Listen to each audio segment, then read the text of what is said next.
Hi there, my name's Craig Taylor, and for the past 4 weeks or so I've been undertaking a massive open online course, or MOOC, on the subject of learning how to learn. It's been a fascinating online program and it's gave me lots of very valuable insights into scientifically how our brain works and how we can best maximize that chemistry and that physiology to be able to learn subjects. I'm in the profession of delivering training to people. My job is to help other people get better at their jobs. So I've approached this MOOC from a perspective of not just learning how to learn better for myself, but how can I structure my training, my delivery, my courses, my programs, whatever you want to call them. How can I structure them in such a way to tap into this neuroscience and help other people learn more effectively? The final assignment on the MOOC that I'm undertaking is to put together a resource that can help other people understand some of the contents of the program, and that's what I'm putting together in this video. I've come up with 3 different topic areas, 3 different subjects that I'm going to convey through this very short video to help other people structure their training and their delivery more effectively. So I'm passing the knowledge on that the MOOC has provided me. I'm passing it on to some of our internal trainers. Thanks for watching. Spaced repetition. We're all human beings. We all forget things. We can't retain all of that information in our heads unless we move it from working memory, short-term memory, into longer-term memory. Then we've got a much better chance of remembering it. Some very simple ways that you can help people move that content from their short-term working memory to a longer-term memory is to keep reminding them about it. So when you've delivered a training session, do you just leave it there, or do you continue to drip feed ideas and thoughts and questions and challenges to the people afterwards? Here's a thought. The next time you deliver a training session, why not communicate to those attendees over the next month? Maybe send them a couple of emails a week. Maybe ask them a couple of questions in that email. If there's some interesting material that exists outside of the business, maybe some YouTube videos or a blog post or a book that you'd recommend, why not put those in the email? I'm not talking about big, lengthy, long-winded emails. I'm talking about a few sentences, maybe a paragraph, maybe just an image or a link to a video.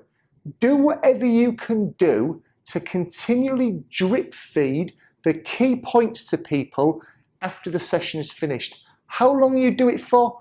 Well, that's up to you. How regularly you do it?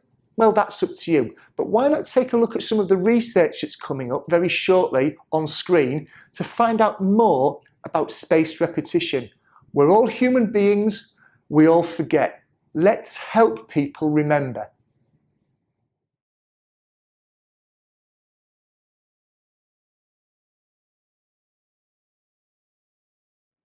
Exercise has been shown time and time again, proven repeatedly, that it's a huge benefit in helping us to develop, in helping our brains to work, and helping us to learn. There are all sorts of physiological benefits from doing so. Again, some of the research about that will be coming up very shortly on the screen. But looking at what you can do to help people maximize the chance of them remembering and obtaining the information that you're giving them.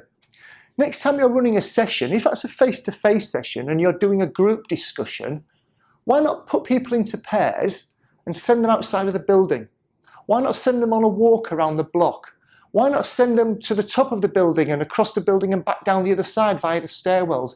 If people don't need to be physically sat in a single space having a conversation, send them out the room, get them walking, get them talking, get that blood flowing, get the oxygen moving into the blood and to the brain. They'll stand a much better chance of being able to retain the information because the brain is being kept active. The other thing that it will also do is it will enable them to move away from the task at hand. It will enable them to move away from the environment in which you perhaps pose a question and may just allow their brain to move from a very focused mode to a much more diffuse mode, because you've moved them out of the environment and you've allowed them to walk around and take in different sights and sounds and smells. Try and get your people, no matter how surreptitiously, try and introduce some exercise into your sessions. It will help.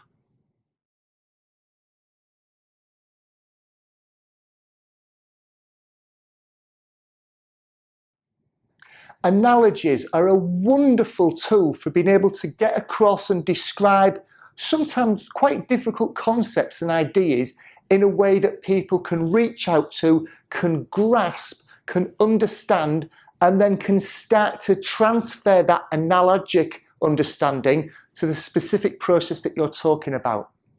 I used to train soldiers. I used to train very young soldiers straight from school on how to use weapons.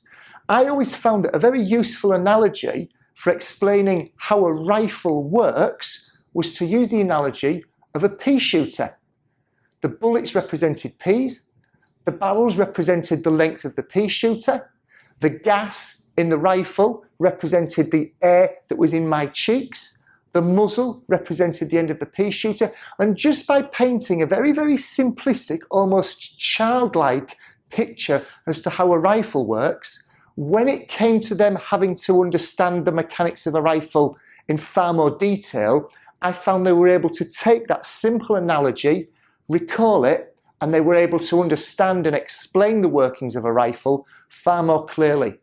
So here's a challenge for you. Firstly, if you've got a concept or an idea that you're trying to get across to people, just take a little time in advance of delivering that session to try and figure out an analogy that you think will resonate with everybody else and use it. But here's a far more challenging idea. Why not introduce a range of concepts to people in your session, if your session relies on you doing that, and then get people to try and find another analogy, a different analogy, to explain it back. So for example, I'm going to teach the workings of a rifle, and I'm going to use the analogy of a pea shooter to do that. Once everybody's grasped that, give people some homework to think about what analogy would they use to describe the workings of that rifle, or of course, whatever subject it is that you're delivering.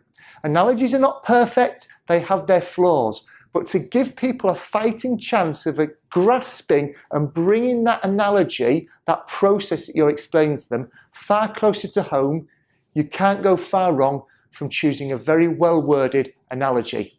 Good luck.